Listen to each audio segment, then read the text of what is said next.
अस्सलाम वालेकुम दोस्तों, पीर अजमल रजा कादरी साहब का बयान सुने कुर्बानी के। हर साहिब निसाब पर कुर्बानी वाजिब है। जो ज़कात का निसाब रखता हो उस पर कुर्बानी वाजिब है, यानी ज़रूरियात से ज़्यादा इतने पैसे, जितने पैसों से ज़कात फर्ज होती है उतने पैसे जिस आदमी के पास कुर्बानी से पहले पहले आ जाए उस आदमी पर कुर्बानी करना वाजिब है। बकरा, छतरा, दुम्बा 1 साल का या दुम्बा 6 महीने का हो पर इतना बड़ा महसूस होता हो कि लगे कि 1 साल का है, उसकी कुर्बानी हो सकती है। जानवर में कोई ऐब नहीं होना चाहिए, इतना कमजोर ना हो कि ज़िबा जहां उसे करना है वहां वो चल के जा ना सके, इतना कमजोर जानवर ना हो, उसके अंदर बज़ाहिर कोई इतना बड़ा नक्श ना पाया जाता हो, काना ना हो, लंगड़ा ना हो, कोई उसकी हाथ ना कटे हुए हो, ऐसा नक्श जो वाजे हो। बकरा 1 साल का, गाय और भैंस ये 2 साल की, ऊंट 5 साल का। अब इसमें यह है कि हमारे बहुत सारे दोस्त, चूंकि हम देहाती लोग हैं, तो पूछते हैं कि दोंदा नहीं है तो चौगा नहीं है, तो ये हमारी पंजाबी की इस्तिलाहात है, पंजाबी की। शरीयत इस्लामिया ने साल बताए हैं, ये तो हमने अपनी आसानी के लिए या देहातों में जो माहौल था इस तरह का जानवर लें, खूबसूरत जानवर लें। जो निसाब है वो भी मैंने आपको बताया, लेकिन एक और पहलू भी है। नबी पाक सल्लल्लाहु अलैहि वसल्लम पे ज़कात कभी फर्ज नहीं हुई, कभी हुजूर पे ज़कात फर्ज नहीं हुई। नबी पाक सल्लल्लाहु अलैहि वसल्लम के पास इतना सरमाया कभी इकट्ठा हुआ ही नहीं कि ज़कात फर्ज हो। लेकिन नबी पाक के सहाबा फरमाते हैं कि मदीने के 10 सालों में अल्लाह के रसूल ने हर साल कुर्बानी फरमाई है, हर साल कुर्बानी दी। और जिस साल हुजूर हज करने गए उस साल अल्लाह के नबी ने 63 ऊंट ज़िबा फरमाए। और हुजूर सल्लल्लाहु अलैहि वसल्लम जब ऊंट ज़िबा करने लगते ना तो सहाबा कहते हैं ऊंट खुद दौड़ के हुजूर के सामने आके लेट जाता और नबी पाक उसे ज़िबा करते और फरमाते हैं एक दूसरे को धक्के देते ऊंट के, पहले मैंने जाना है ज़िबा होने के लिए, पहले मैंने। उन्हें पता था कि जो मुस्तफा के हाथों ज़िबा होगा वो तो दायमी जिंदगी पा जाएगा, यहां भी वहां भी जिंदा। 63 ऊंट ज़िबा किए। एक ऊंट में कितनी कुर्बानियां होती हैं? 7। अब 63 को 7 से ज़रब दोगे तो कितनी बनेंगी? और फिर नबी पाक सल्लल्लाहु अलैहि वसल्लम ने 10 साल मदीना मुनव्वरा में कुर्बानी दी, हर साल। अब वो 63 ऊंट, एक ऊंट में 7 कुर्बानियां, हर साल यहाँ कुर्बानी। और मौला अली शेर खुदा फरमाते हैं नबी पाक 2 कुर्बानियां देते। मैंने कहा हुजूर 2 जानवर ज़िबा कर रहे हैं आप, तो हुजूर ने फरमाया एक मेरी तरफ से, एक मेरी उम्मत की तरफ से, गरीबों की तरफ से। और हजरत अली को हुजूर ने वसीयत फरमाई तू 2 दिया करेगा। या रसूल अल्लाह सल्लल्लाहु अलैहि वसल्लम मैं गुलाम हूं, खादिम हूं।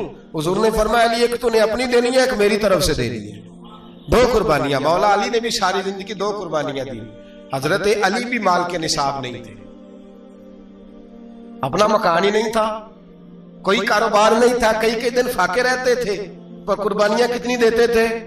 2। हमारे पास वैसे अगर ससुराल में, मेके में, कजनों में कुछ शादी हो जाए तो 50-60 हजार का खर्चा बराबर है, वो पक्का है। और कुर्बानी की बारी गरीब हो गए, सारे गरीब हो गए। कहते नहीं यहाँ मुश्किल है। ओ खुदा के बंदे, अल्लाह के साथ तिजारत कर, उसके रास्ते में 1 देगा, रब तुझे 70 गुना इजाफा के साथ अता फरमाएगा।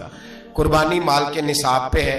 कोशिश किया करें कि अल्लाह के रास्ते में जब देना हो फिर लैतुल अल्लाह से बचें, खूबसूरत जानवर लाएं। जिनको अल्लाह ने तौफीक दी है उनके लिए नसीहत है, जिनको अल्लाह ने तौफीक दी।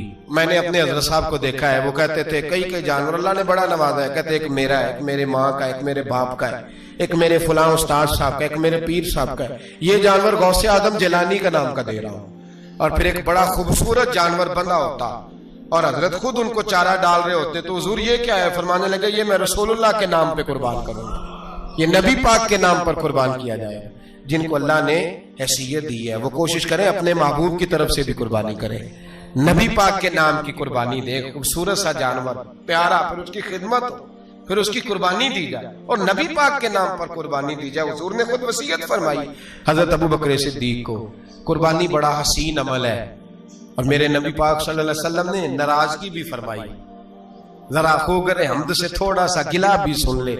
मेरे हबीब ने फरमाया जो ताकत के बावजूद कुर्बानी ना करे वो हमारी ईदगाह में ईद की नमाज पढ़ने ना आए, वो ना आए। और या रसूलल्लाह जो करेगा फरमाया कुर्बानी के जानवर का खून का कतरा बाद में जमीन पे गिरेगा, अल्लाह उसके सारे गुनाह पहले माफ फरमा देगा, अल्लाह उसके सारे गुनाहों को बख्शेगा। कुर्बानी करें, खूबसूरत अंदाज में करें, अल्लाह की रिजा के लिए। बुजुर्गों ने लिखा है 3 हिस्से करो गोश्त के, एक घर में रखो, एक रिश्तेदारों में बांटो, पड़ोसियों में बांटो, और तीसरा फकत गरीबों को दो। लेकिन मैं अक्सर ये सोचता हूं कि हमारे यहाँ कुर्बानी करता ही वो है जिनके घर में हर जुमेरात को छोटा गोश्त पकता है, और जिनके घर में हफ्ते में 3 दफा मुर्गी का गोश्त पकता है, वही तो कुर्बानी देने के काबिल होते हैं। तो वो भी अगर कुर्बानी के बकरे में से भी तीसरा रखना चाहें तो इजाजत तो है, मैंने कहा सारा रखने की भी इजाजत है। लेकिन अगर आप मेहरबानी करें, कोशिश करें कि यार हम तो सारा साल ही खाते हैं, और हमारे यहाँ जो गोश्त तकसीम होता है ना, वो भी बारी लगी हुई है। उधर से प्लेट आई थी गोश्त की तो इधर से भर के चली गई। भाई उसने की है, उसको बार बार गोश्त देने का क्या मतलब है? आप ये देखें अजीजों में, रिश्तेदारों में, और मैं अगर थोड़ा सा आपकी तवज्जो कराने में कामयाब हो जाऊं तो सफेद पोश लोगों को देखें। कुछ सफेद पोश है, सफेद पोश जिनके ऊपर कर्जे हैं, बीमारियों ने जकड़ लिया है, घर में बड़े बड़े सख्त मरीज आ गए हैं, सफेद पोश पहले दिया करते थे। आप उनसे पूछते हैं साहब कुर्बानी, तो बात को टालते हैं। वो कहते हैं सोच रहा हूं कोई हिस्सा उस्सा डाल जाए, पर्दा पोशी करते हैं, कहते हैं कहीं हिस्सा रखा हुआ, पर्दा पोश। अक्सर वो लोग कुर्बानी नहीं दे पाते, अक्सर दिया करते थे, अब नहीं दे पा रहे। क्यों? इसलिए कि मुश्किलात ऐसी आ गई। उन लोगों का ख्याल करें, उनके घरों तक गोश्त पहुंचा के आए, उन पर तवज्जो करें। वो सफेद पोश आदमी कभी जिक्र नहीं करेगा।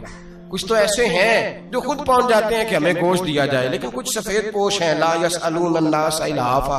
अल्लाह फरमाते कुछ लोग लिपट लिपट के सवाल नहीं करते, सफेद पोशी का भरम रखते हैं, का मिजाज नहीं। उनकी तरफ देखें, अपने रिश्तेदारों को देखें, खास कर उन रिश्तेदारों को देखें जिनका आपको पता है कि गरीब हैं, मजबूर हैं, उनके घरों में गोश्त भेजें। गरीब बेटियों, गरीब बहनों का ख्याल करें, उस तरफ मुतवज्जे हों, उनके साथ उसने सलूक करें, उस तरफ आप लोग ख्याल करें।